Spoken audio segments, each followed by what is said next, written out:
Halo guys, welcome back to my channel. Kali ini kita akan membahas materi tentang klausa. Apa sih klausa? Yuk ikutin terus. Jadi, klausa atau klausa adalah sekelompok kata yang merupakan bagian dari kalimat, memiliki subjek dan predikat sendiri. Contohnya, Shahnaz was sleeping when I arrived home. Nah, yang pertama itu Shahnaz was sleeping, dan yang kedua when I arrived home. Di sini Shahnaz was sleeping merupakan klausa karena ia bisa memberikan sebuah makna yang dapat dipahami orang lain, sedangkan nomor 2 bukan klausa. Ini ada jenis-jenis klausa. Klausa adalah susunan gramatika yang terdiri dari subjek dan predikat, baik disertai objek dan keterangan, serta memiliki potensi untuk menjadi kalimat. Unsur inti klausa ialah subjek dan predikat. Ada 3 jenis klausa. Yang pertama non-clause, adverb clause, dan adjective clause. Lalu ada fungsi clause. Apa sih? Kita bisa melihat apakah kamu dapat menentukan fungsi dari klausa dependen yang disorot dalam setiap bagian berikut. Ingat bahwa klausa nominal menjawab pertanyaan seperti siapa atau apa.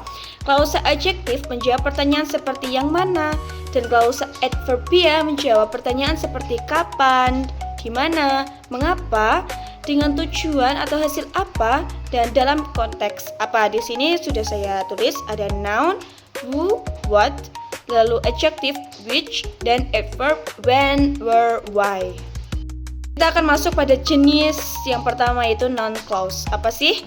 Jadi non-clause itu setiap kelompok kata yang terdiri dari subjek dan kata kerja lalu berfungsi sebagai noun, maka disebut sebagai noun clause. Contohnya, I expect to get a prize. Saya berharap mendapat hadiah. Dan I expect that I shall get a prize. Saya berharap bahwa saya akan mendapatkan hadiah. Nah, yang pertama itu bukan termasuk non-clause, dan yang kedua termasuk non-clause. Karena yang kedua itu menjelaskan bahwa siapa yang mendapatkan hadiah. Yang mendapatkan hadiah adalah saya. Lalu di sini ada non-clause sebagai yang pertama. Non-clause bisa sebagai subjek.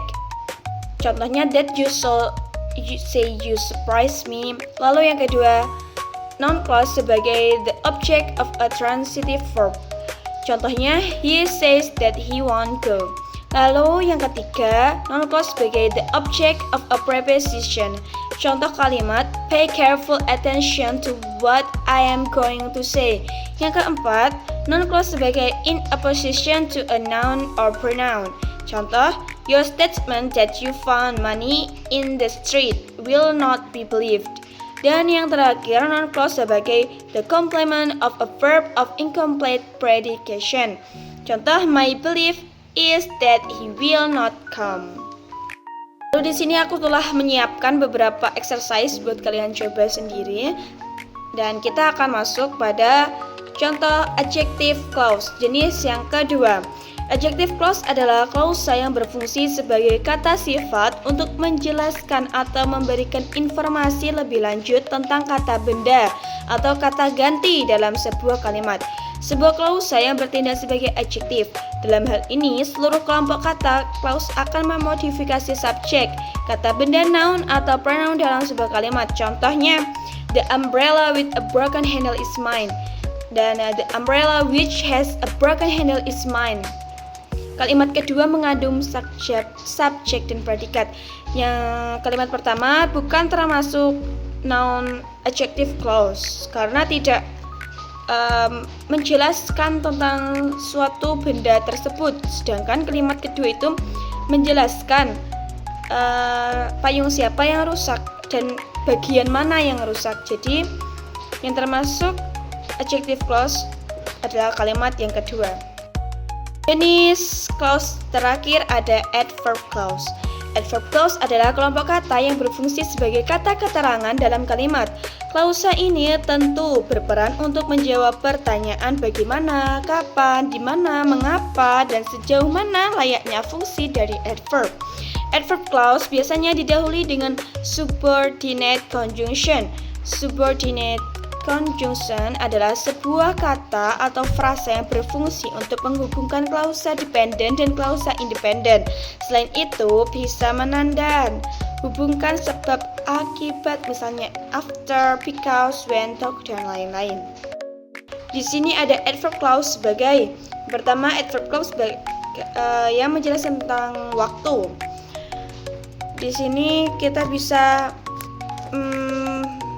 melihat ciri-cirinya ada whenever, while, after, before, dan lain sebagainya.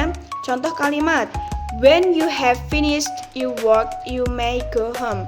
Di sini yang termasuk adverb clause sebagai menjelaskan waktu, yaitu when you have finished your work, yang sudah saya garis bawahi.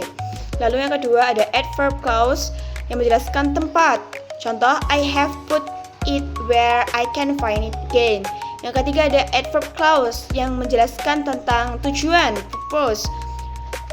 Contoh, I will give you a map so that you find the way. Yang keempat, adverb clause yang menjelaskan tentang cause, reason. Contohnya, because I believe you, I shall help you. Yang kelima ada adverb clause yang menjelaskan tentang condition. Yang pertama itu ada contohnya, if I like it, I shall buy it. Lalu adverb clause yang menjelaskan tentang condition yang kedua ada contoh, what would you answer? Did I ask you such a question? Lalu ada adverb clause yang ketujuh, adverb clause sebagai result. Contohnya, he is such a good man that I respect him. Dan yang 8 ada adverb clause sebagai comparison. Contohnya, yang pertama ada adverb clause sebagai comparison of degree. Contohnya, he is older than he looks. Dan yang kedua, comparison of manner. Contohnya, you may do as you please. Dan yang terakhir ada adverb clause sebagai supposition. Contohnya, though I'm poor, I'm honest. Meskipun saya miskin, saya jujur.